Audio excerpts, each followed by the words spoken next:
Hey guys, I'm so sorry that this video is late. I don't know what I was thinking at the time, but I made a story which had a terrible plot and I decided it would be better to not post it. I guess I was stressed and decided to let out all my anger on poor Hinata by putting him in questionable situations. Anyways, I'm back with a fluffier version. Enjoy the video. Hinata, great job. The interview with Kojima is looking good. Thank you, section manager. No problem. I'll get this published very soon. Hinata smiled bashfully and limped back to his workspace. How was it? Huh? The interview. Oh, should I send you the interview? Yes please. You know how much I adore Kojima. Yeah. Hinata watched Sita's eyes sparkle at Kojima's answers. He's so cool. He has to focus on so many things when he's setting. It's like multitasking. Yeah, it is. Hinata was spacing out and answering Sita's questions without thinking much. He was daydreaming about tonight, his date with Kojima. It was their first date, ever, and Hinata was tremendously excited. Focus. Hinata snapped out of his imagination and went back to working on organizing files. A few hours later, Hinata was tired, sitting all day. Work was finally over and he had the urge to stand up and run around the office screaming in joy. Instead, he simply exited the building and climbed into Kojima's car. Looking at the blueberry was energizing the little tangerine, returning his vitality. Kojima, is this a mall?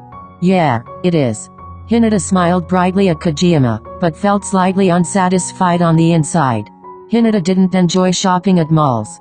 He didn't like movement in general, for it wore out his knee. Hinata got ready to get off the car undoing his seatbelt, when Kojima stopped him.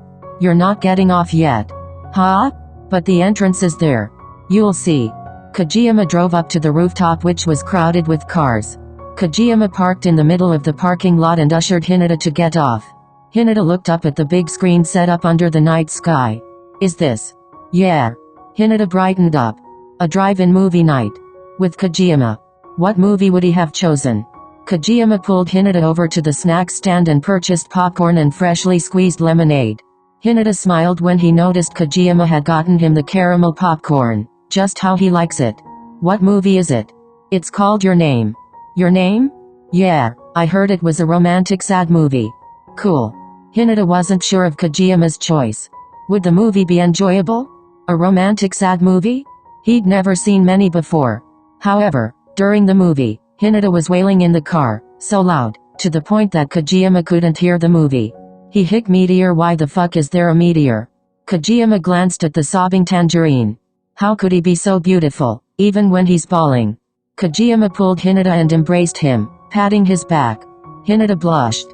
During their time apart, he surely had learned to properly express his feelings. Damn, he even knew how to comfort. Hinata pulled Kojima closer and hugged him tightly, then smiled. Thank you. Soon, the movie was over and Hinata stretched thinking about the ending. Did they seriously have to make the ending a cliffhanger? Well, it makes the emotions linger, making it a better movie. Whatever. I still think a satisfying ending is better, like a happily ever after. You never really changed. Huh? What do you mean? I'm saying that even though you seem all mature on the outside, you're still the same softie on the inside. You like happily ever afters, sweet drinks, bawling during an emotional movie, and even just that little habit of gripping the back of your neck when you're flustered. I could name so much more. They're small things, but it makes me realize it's still you, the tangerine I loved so much back then. Hinata blushed at Kojima's commentary. Yep, he really learned how to express himself well. He didn't know that he paid attention to such minor details. It just made him feel like he didn't deserve Kojima, the loving tsundere. No, the term loving tsundere didn't suit him anymore. It was more like handsome romanticist. Yeah, that's right, handsome romanticist. That suits him well. Did you say something? And nothing. Just that you're so much better at expressing your feelings now. Haha. Is that so? The truth is, Kojima heard everything Hinata said. He was glad that Hinata thought of him as a handsome romanticist. Kojima let out a small chuckle and continued driving back home. The next day, Hinata was daydreaming all day about Your Name. Just thinking about it made his eyes water. PSST Hinata-san. Yes? Are you done with your work? Yeah. Why? I need some help with my interview. Would you be willing to help, best buddy? Ah, sure. What is it about? Well, I'm interviewing the director of Your Name. OMG what? The section manager glared at Hinata, making him lower his voice to a whisper. I watched that movie yesterday. That's perfect. 'Cause I didn't. Oh, well, I can help. Thank you. Hinata started typing away, with a flare of determination in his eyes.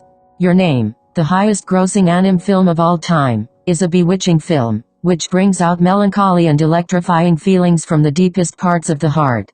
Makoto Shinkai, director of many more artistically captivating films, has captured everybody's hearts with this graceful project. Wow, you really have a way with words, Hinata. I guess, when I'm passionate about things, I tend to go all in. Thanks for the assistance. You're welcome. But I got to go to the bathroom now. When Hinata left, Sita noticed a notification on his phone. Since she knew that section manager loathes notifications, she decided to turn it off for him. That was when she noticed that the message was from none other than Kojima. When Hinata returned, it was time for lunch and Sita faced him with an unreadable expression. Hinata, let's talk. Huh? Oh okay? Sita pulled Hinata to a small corner next in the hallway, where nobody barely comes.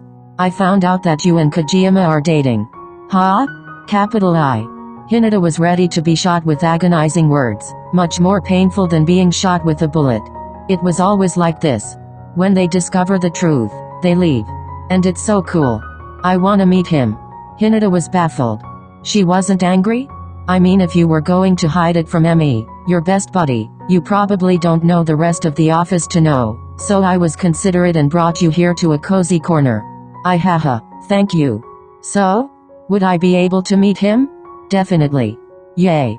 Sita started skipping down the hallway cheerfully, humming. Thank you, for accepting me. Sita smiled brightly at Hinata's murmur. She heard it, for she had great hearing after all.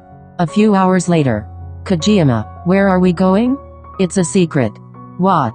Please just tell. Wait. Hinata looked out the window to see a familiar path unfold before him.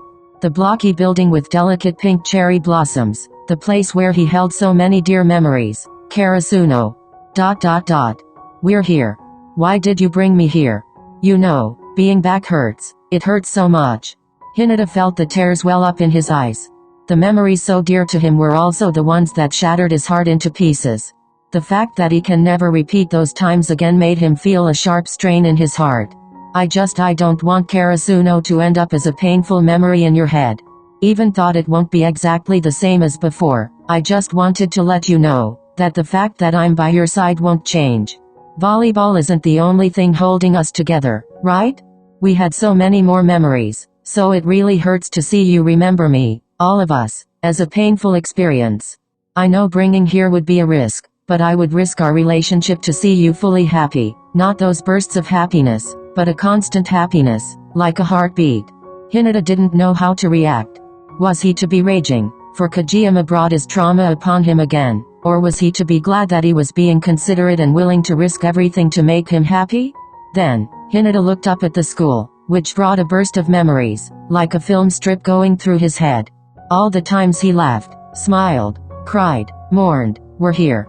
This was the place he kept his fondest memories and locked his deepest feelings. Kojima was handing him the key to unlock the box, full of true happiness.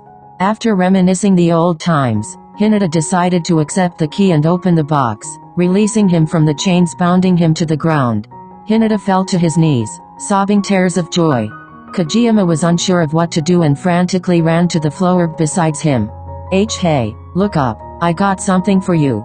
Hinata looked up and noticed the deep blue flower, caressed by Kojima's firm hands. Hinata accepted the gift and squeezed it tightly. Tears still in his eyes, he grazed the delicate petals and sniffed the aromatic flower. The tangerine conjured up a small smile of gratitude and looked up into Kojima's eyes. It's blue, like your eyes. The boy stared at the flower and smiled. The Phacelia campanularia, or desert bluebell, symbolizing everlasting love,